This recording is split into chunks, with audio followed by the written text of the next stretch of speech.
됐죠?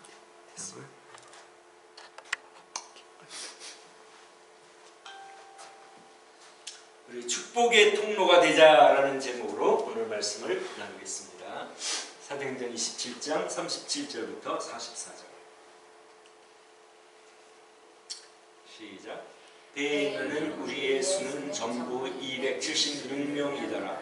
배부르게 먹고 밀을 바다에 버려 배를 가볍게 하였더니 날이 새매 어느 땅인지 알지 못하나 경사진 해안으로 된 항만이 눈에 띄거늘 배를 거기에 들여다 댈 수 있는가 의논하니 닻을 끊어 바다에 버리는 동시에 키를 풀어 늦추고 돛을 달고 바람에 맞추어 해안을 향하여 들어가다가 두 물이 합하여 흐르는 곳을 만나 배를 걸매 이 물은 부딪혀 움직일 수 없이 붙고 고물은 큰 물결에 깨어져 가니 군인들은 죄수가 헤엄쳐 도망갈까 하여 그들을 죽이는 것이 좋다 하였으나 백부장이 바울을 구원하려 하여 그들의 뜻을 막고 헤엄칠 줄 아는 사람들을 명하여 물에 뛰어내려 먼저 육지에 나가게 하고 그 남은 사람들은 널 조각 혹은 배 물건에 의지하여 나가게 하니 마침내 사람들이 다 상륙하여 구조되니라. 아멘.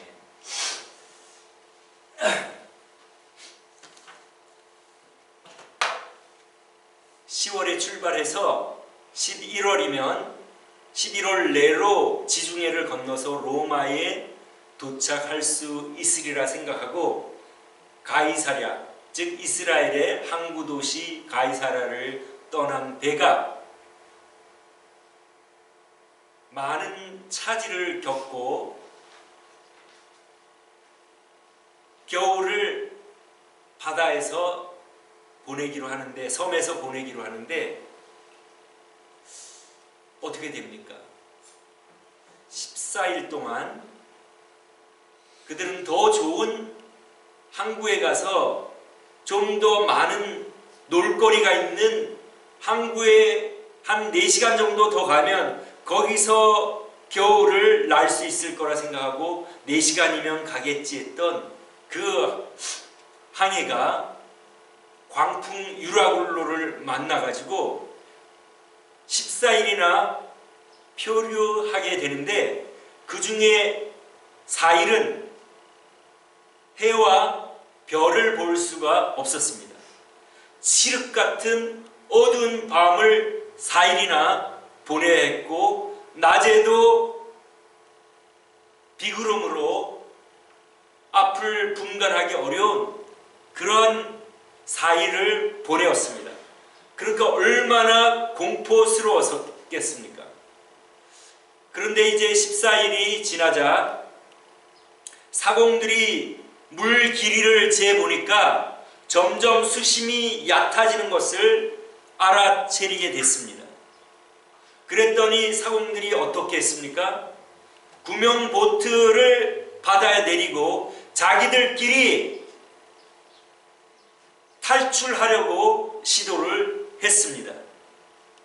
이것을 볼 때에 그 14일간의 항해가 얼마나 두려웠던지를 잘 알 수가 있습니다. 조금만 가면 육지인데 그 새를 못 참고 이러다가 우리가 다시 광풍을 만나면 우리는 이제는 완전히 죽게 된다고 그 사공들이 자기들끼리 소곤거려가지고 거룻배를 내리고 자기들만 살려고 탈출을 하려고 하는 것을 바울 사도가 간파를 하고 백부장과 군인들에게 말하여 그들이 가지 못하게 합니다. 왜냐하면 그들이 떠나면 이 배를 몰 수 있는 사람이 없기 때문에 우리 모두 죽게 될 것이니 저 사공들을 절대 탈출하게 해서는 안 됩니다. 그렇게 바울 사도가 얘기를 하여 이제 그들이 탈출을 하지 못하고, 그래서 바울 사도가 다시 사람들을 소집합니다. 여러분, 지난번에 제가 말씀하지 않았습니까? 여러분들 중에 머리토록 하나도 상할 사람이 없고 생명을 모두 보존하니 여러분 안심하십시오 하고 말을 하지 않았습니까? 하나님의 천사가 나에게 와서 이렇게 전달해 주었으니 여러분들은 모두 살 것입니다. 그렇게 얘기를 지난번에 했고 이번에 또 모여가지고 그것을 상기시켜 줍니다. 여러분 사공님들, 여러분 두려워서 탈출하려는 것을 잘 알고 있는데 그러나 여러분 그러지 마십시오. 왜냐하면 우리 중에 머리털 하나도 상할 사람이 없고 생명을 모두 보존하게 될 것이니 그러지 말고 이제부터 여러분들이 할 것은 여기 있는 여러분들이 지금 14일 동안 먹지를 못했으니 먹고 기운을 차려야 우리가 상륙을 해도 살아날 수 있습니다 하고 이제 먹을 것을 권하여 그들이 모두 배불리 먹었습니다. 그리고 그 배는 곡식을 운반하는 배이기 때문에 알렉산드리아호 이집트에서 터키 지역에 곡식을 조금 떨어뜨려 놓고 이제 로마로 가는 배였기 때문에 많은 곡식이 있었습니다.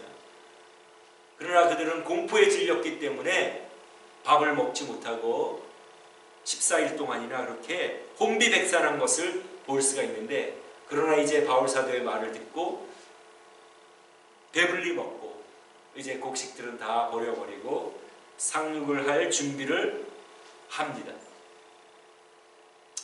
그런데 이제 상륙할 준비를 하는데 그 상륙할 때에 이 배는 상선 아닙니까? 사람만 276명이 타고 그 다음 밀을 가득 실었기 때문에 얼마나 큰 배라는 것을 우리가 잘 알 수가 있죠. 그런데 이 배는 수심이 깊어야 그 육지에 댈 수 있지 않겠습니까? 그런데 거기는 정식 항만도 아니고 수심도 깊지 않으니까 어떻게 됐습니까? 배가 가다가 이렇게 우리가 피슬비치를 가더라도 물이 빠질 때 보면 모래가 이렇게 내려가지 않습니까? 그러니까 배가 오다가 그냥 그 모래에 그냥 푹 박히는 것처럼 여기 이물이라는 것은 배의 선체를 말합니다. 이물은 부딪혀 움직일 수 없이 붙고 그러니까 모래사장에 그냥 푹 박혀버린 겁니다. 그리고 고물이라는 것은 뒤죠. 뒤는 파도가 심하게 자꾸 부딪히니까 자꾸 깨어져 나갑니다. 그러니 어떻게 하겠습니까? 굉장히 위험한 상황이 있죠. 그러니까 이제 어떻게 해야 될까 하다가 보니까 이러다가는 죄수들이 탈출하면 자기들이 책임이 있으니까 아예 군인들이 죽여버리자고 백부장에게 말합니다. 그랬더니 백부장 율리오가 죽이지 말라고 말을 하는데 그 이유는 바울 사도를 살리기 위해서. 백부장이 바울을 구원하려 하여 그들의 뜻을 막고, 즉 군인들은 죽이기를 원했지만 백부장은 바울을 살리기 위해서 그 뜻을 막고, 그래서 결국은 어떻게 됩니까? 모든 사람들이 하나님이 바울 사도에게 말씀해 준 대로 구원을 받게 됩니다. 생명을 모두 보존받게 됩니다. 여러분, 왜 백부장 율리오가 바울 사도를 자꾸 살려주려고 했을까요? 이 바울 사도가 구금된 곳이 어디였죠? 가이사랴였죠. 가이사랴.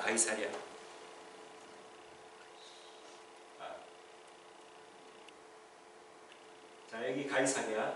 예루살렘의 요 내륙 지역이기 때문에 이동하는 그 나쁩니다. 여기서 어떤 일이 벌어지면 60마일 되는 또 가이사랴까지 하루 이상 걸리기 때문에 그 당시에 가이사랴에 로마 총독부가 있었고 총독 관저가 있었고 여기에 구금되어 있었습니다. 이 가이사랴에 우리 성경에 어떤 내용이 나옵니까? 가이사랴에 고넬료를 하는 사람이 있으니 백부장이라. 그러니까 가이사랴는 로마 총독 관저가 있기 때문에 로마 군인들이 많이 있었는데 지금으로 말하자면 한 중대장에서 대대장급 사이에 그 백부장 100명의 부하를 거느리는, 대대장급은 아니겠네요. 약간 중대장 좀 더 되겠는데 100명의 부하를 거느리는 그 백부장이 있었는데 이 백부장이 베드로의 전도를 받지 않습니까? 이 백부장은 경건하여서 그 백성들을 구제하고 기도하는 그런 사람이었습니다. 그 사람에게 하나님께서 베드로를 보내서 이방인으로서는 처음으로 예수님을 믿게 하는 그런 사건이 사도행전 10장에 있는 것을 우리가 이미 보았습니다. 그러니까 백부장이면 지금 이제 이 후임 백부장 율리오는 그 후임 아닙니까? 백부장 율리오, 줄리어스, 아마 스페인어로는 훌리오 같은데, 이 율리오가 그 고넬료가 고참이기 때문에 아마 그 당시에 신참이었을지 모르겠습니다. 10장하고 지금 27장이니까 몇 년의 사이가 있겠죠. 그렇지만 가이사랴의 고참병 고넬료가 예수님을 믿고 경건한 사람이고, 그렇기 때문에 많은 존경을 받았을 거예요. 추측하기로. 그렇지 않겠습니까? 이방, 자기로 생각할 땐 자기 동족도 아닌 그 사람들을 도와주는 이 고넬료. 그러면 그 군인들 중에 부하 사병들에게 그들이 어려움을 당할 때 도와주지 않았겠습니까? 굉장히 도와줬겠죠. 그죠? 왜냐하면 이 고넬료라는 사람은 로마 이탈리아 군대의 백부장인데 백성을 많이 구제하지 않았습니까? 즉 자기와 상관없는 이스라엘 백성들도 구제했는데 자기의 그 부하들이 어려움을 당하면 많은 구제를 했겠죠. 그러니까 평판이 좋지 않았겠습니까? 와, 우리 백부장님 최고입니다. 정말 이 고넬료 백부장님은 전설적입니다. 우리 부대의 전설이라고 할 수 있습니다. 그렇게 되지 않았겠습니까? 그러니까 그 신참으로 있던 그 율리오가 굉장히 존경을 했을 것이고, 또 이 고넬료가 자기가 성령을 받은 후에 그 병사들에게, 또 동료 군인들에게, 또 부하들에게 전하지 않았겠습니까? 그러니까 율리오가 어쩌면 예수님을 믿었을지도 모릅니다.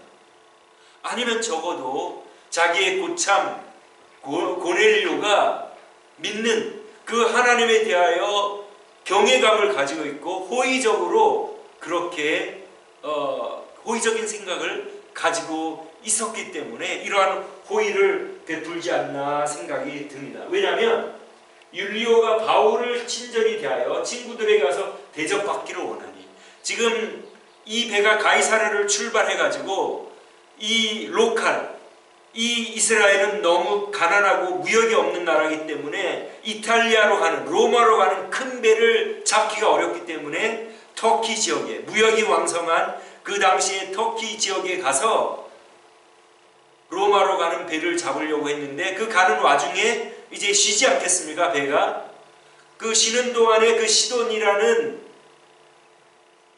해변에 도착했을 때에 친구들을 만나도록 율리오가 친절을 베풀었습니다. 이 죄수를 마음대로 막 다니게 할 수가 있었겠습니까? 그러니까 이 율리오는 이 사람은 크리스찬이고 우리 상관 고넬료가 어떤 사람인 걸 내가 잘 알고 이 사람이 내가 어떤 사람인 걸 잘 아니까 내가 이 사람에게 자유를 줘도 아무 탈이 없을 거다. 그런 확신이 있기 때문에 친구들에게 가서 대접을 받도록 하지 않았겠습니까? 즉 형제 자매들, 그 당시에 형제 자매들이 바울 사도가 이제 압송되는 가운데 시돈에 잠깐 도착했으니까 얼마나 대접하고 싶었겠습니까? 얼마나 만나고 싶었겠습니까? 그러니까 만날 수 있도록 허락해주고 대접을 받도록 허락을 해준 것입니다. 이런 것을 볼 때에 율리오가 왜 바울 사도를 이렇게 살리려 했는가를 우리가 잘 짐작할 수가 있습니다. 그냥 율리오가 자기 기분에 따라 그렇게 한 것이 아니라 우리 백부장 고넬료를 생각해 볼 때, 거기 가이사랴 지역의 백부장이었던 것을 생각해 볼 때, 그리고 이 율리오가 가이사랴에서 출발한 것을 볼 때에 그러한 것들을 통하여 이 율리오가 바울 사도에게 호의를 베푼 것을 볼 수가 있습니다. 오늘 이 말씀을 통하여 우리가 어떤 교훈을 받을 수가 있습니까? 이 바울 사도 때문에 어떻게 됩니까? 그 제수들, 바울 사도와 함께 로마로 압송되는 제수들이 하마터면 죽을 뻔했는데 바울 사도 때문에 율리오가 바울 사도를 살리려고 하는 그 뜻 때문에 이 제수들도 함께 살게 된 것 아닙니까? 이것을 볼 때에 나를 통해서 사람들이 축복을 받을 수가 있겠구나 하는 것을 우리가 교훈을 얻을 수 있지 않겠습니까? 성경에는 한 사람을 통해서 축복을 받는 많은 경우들을 우리가 보게 됩니다. 아브라함, 믿음의 조상 아브라함, 고향을 떠나라! 순종하여 떠났을 때에 하나님께서 너의 자손이 번성하고 하늘의 별같이 되고 그리고 너를 통하여 이 모든 세상 사람이 복을 받을 것이다. 그 아브라함이 고향을 떠나기 얼마나 어렵겠습니까? 옛날에 아는 사람도 없는 데다가 언어도 다르고, 우리가 여기 이민 올 때는 그래도 친척들이 있기 때문에 오지 않습니까? 아무도 없는 곳에, 그 옛날에는 뭐 그냥 강탈하는 경찰이 있는 것도 아니고 잘못 가다가는 강탈을 당하고 강도를 맞고 죽기도 할 그러한 그 당시에 하나님의 말씀에 순종하여 생전 알지도 못하는 그 가나안 땅을 향하여 출발했을 때 하나님께서는 그 믿음을 귀하게 보시고 아브라함을 축복해 주시는 것을 알 수가 있습니다. 또 요셉을 통하여 그 애굽의 경호실장과 마찬가지인 보디발, 그 보디발이 축복을 받지 않습니까? 요셉이 그 보디발의 매니저가 되어가지고 그 집의 매니저가 됐을 때에 하나님께서 요셉을 통하여 얼마나 큰 복을 주셨습니까? 요셉은 어떠한 사람이었습니까? 하나님과 동행한 사람, 그리고 그 보디발의 아내가 유혹했을 때에 20대의 그 혈기방장한 청년, 그 보디발은 국사를 챙기느라, 그 애굽의 바로 왕을 경호하느라 아마 가정을 잘 챙기지를 못했을 수도 있지 않겠습니까? 항상 바쁜, 집에 없는 그런 틈에 그 아내가 유혹할 때에 얼마나 그가 그것의 그 유혹에 그냥 유혹될 수 있지 않았겠습니까? 그러나 그는 내가 하나님 앞에서 어떻게 죄를 범할 수 있겠느냐 하고 그러한 것을 거절하는 것을 성경은 기록하고 있습니다. 참으로 쉽지 않은 그러한 것인데 그가 그렇게 거절하면서 경건한 삶, 하나님 앞에서 살아갈 때에 그를 통하여 복을 받고 그 가족이 나중에는 구원을 받지 않습니까? 이것을 생각할 때에 어떤 사람이 축복의 통로가 되느냐? 하나님께 순종하고 경건하게 살아가고 이런 사람을 통하여 내 가족이 복을 받고 내가 아는 사람들이 복을 받게 되는 줄 우리가 잘 깨달을 수가 있습니다. 우리가 하나님의 말씀을 따라 순종하고 경건하게 살면 우리 가족들이 다 보지 않겠습니까? 아, 참으로 존경할 만한 사람이다. 우리 엄마 아버지는 참으로 존경할 만한 분이야.